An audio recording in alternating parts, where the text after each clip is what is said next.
If you struggle with peeling and prepping garlic, you're doing it wrong. See this? Perfect garlic cuts. And today, I'm breaking down the ultimate garlic kitchen hack. I'm going to use different knives to prove a point. Once you master this simple technique, you can peel garlic with basically anything. No mess, no sticky fingers, just pure speed.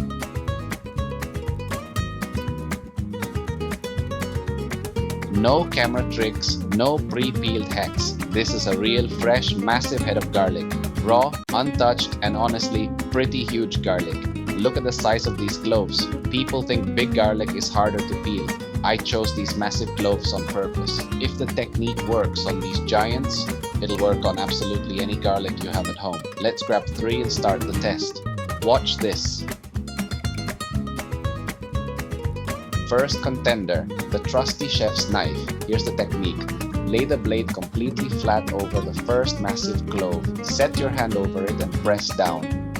Listen for that crack. That's the magic moment. Once you hear it, lift the knife, put it safely aside, and watch the magic happen.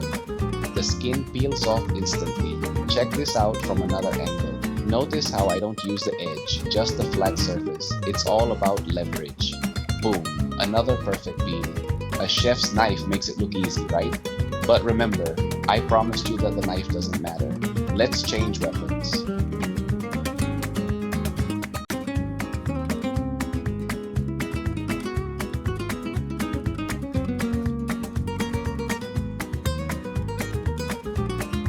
Round 2, the Santoku knife. Different blade shape, same exact rule. Blade flat, hand on top, and crack. Safe distance for the knife, and look at that, the skin slides right off again. 2 for 2.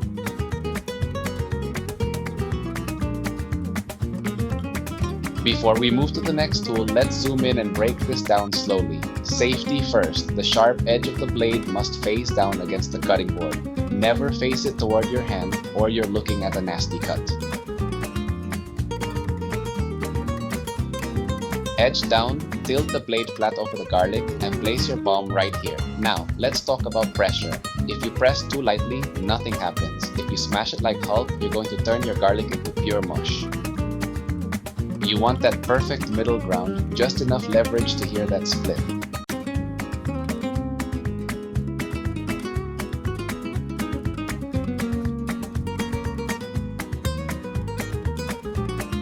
Let's look at it from another close angle.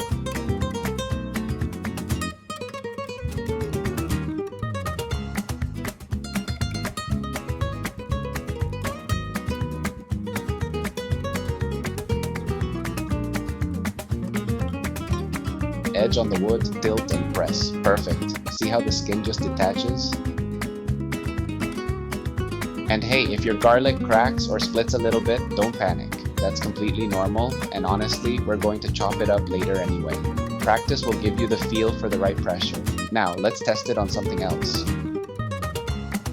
Time to grab a few more cloves, and as you can see, these guys are absolute units. Not just because they look awesome on camera, but to prove that size means nothing to us. It's time for our next contender.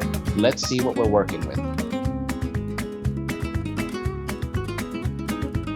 Enter the meat cleaver. Now this one is basically cheat mode because the blade is so wide it gives you a massive sweet spot, making it perfect if you're just starting out or practicing. Boom! Flawless peel. But wait, we have one last contender that nobody's expecting.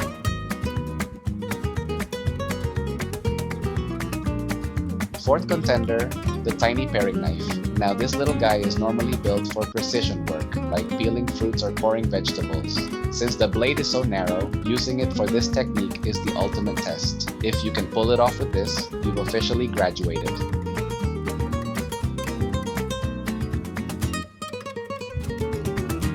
We have our freshly peeled garlic ready to go. Now let's move on to the actual cutting technique. And as a quick bonus, we are using a utility knife to get those perfect clean cuts. Watch this. If you're still watching at this point, I am genuinely proud of you. It means you're not just looking for a quick fix, you actually want to learn the why behind cooking, and it tells me you're enjoying the content. If that's true, do me a huge favor, smash that like button and subscribe to the channel. It costs you nothing, but it helps me out tremendously to keep bringing you these guides. Remember, patience and safety always come first. Go slow, take your time, and stay calm. The knife is your friend if you know how to use it correctly in the kitchen. With practice and repetition, you'll be making these cuts faster than you think. Now look at the board. I'm doing different styles of cuts for each clove. Can you identify them? Drop your guesses in the comments. If you're not sure, don't worry. I have an awesome video completely dedicated to vegetable knife skills that I'll link at the very end of this video for your future reference.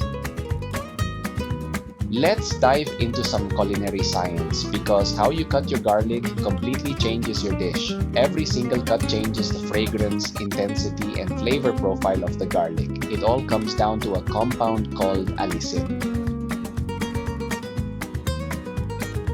Allicin is created when the cells of the garlic are ruptured. So, the more you break it down, the stronger and more pungent the flavor becomes. If you want a subtle, sweet garlic flavor, say for a delicate pasta sauce, you want to go with clean, beautiful slices.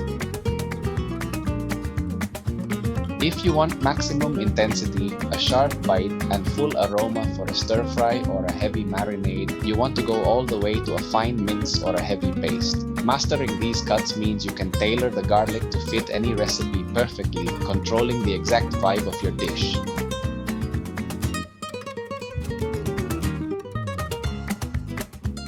Now I know what some of you are thinking. Joe, this is great, but now my hands smell like a garlic factory because I didn't wear gloves. Don't panic, I've got you covered with a couple of foolproof kitchen hacks to get rid of that smell instantly. First method and the most scientific one, stainless steel. Soap and water alone won't wash away the sulfur compounds, but if you rub your hands under cold water against a stainless steel surface, like your kitchen sink or the flat side of a large spoon, the metal actually binds to the sulfur and lifts the smell right off your skin. Second option, grab a little bit of salt and lemon juice or even baking soda with a splash of water and gently scrub your hands before washing them normally. It acts as a natural deodorizer. No more sticky, smelly fingers.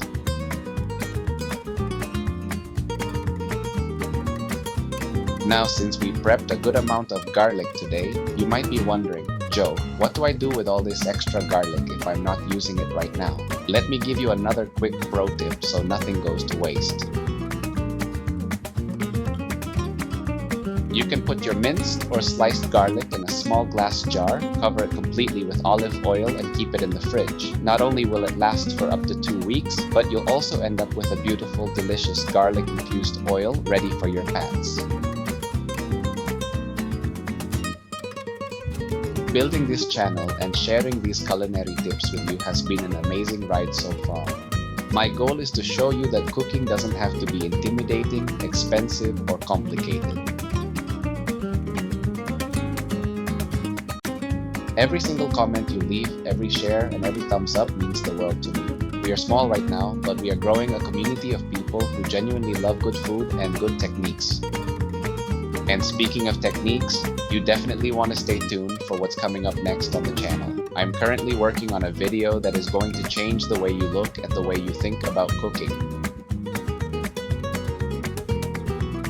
And there you have it. We are right back where we started. A perfectly prepped board of garlic done seamlessly with different tools. I want to say a massive thank you to everyone watching. And a special shout out to my community of over 20 subscribers who are here supporting the journey from day one. You guys are awesome.